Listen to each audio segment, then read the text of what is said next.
अरे चला घुमा दी, जीजा घरे ना जाइबू? हम ना जाए। अरे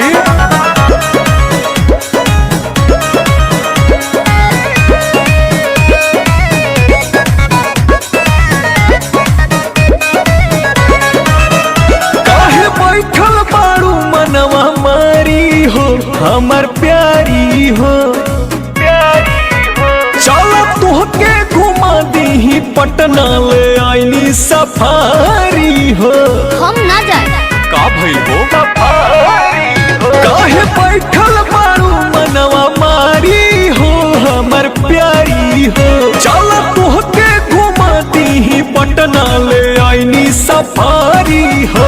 तो घुमहिला कहाँ? हाँ घुमहिला हो। बोला? तो घुमहिला बुलेट पह चक गइल बा। हाँ चक गइल बा। धिया पतरी कमरिया लचक गइल बा। तो घुमहिला बुलेट पह चक गइल बा।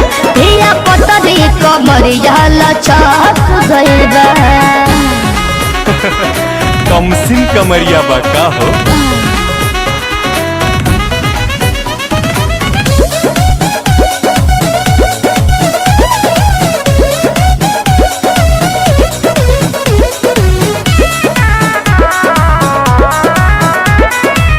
कहीं गिरे कना लगैला हो, तेज में गाड़ी भ गइला हो।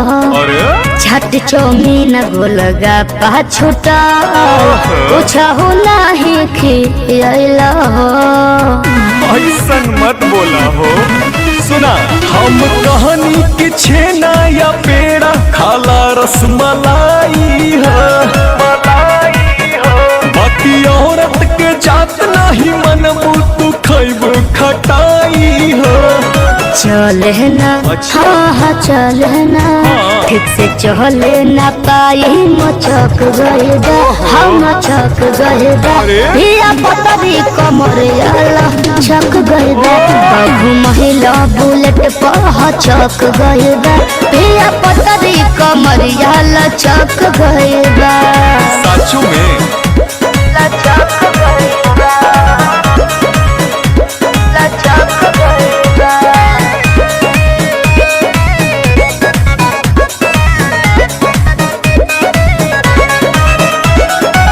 बथता मोर करी हैया हो।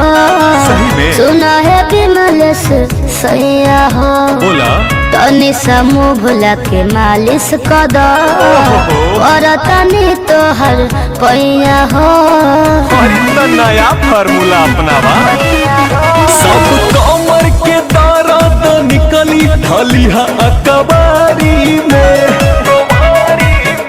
विनय पांडे आशीष घुमावेल मेहरी सफारी में। होखे गजन सही में? हाँ गजन हो।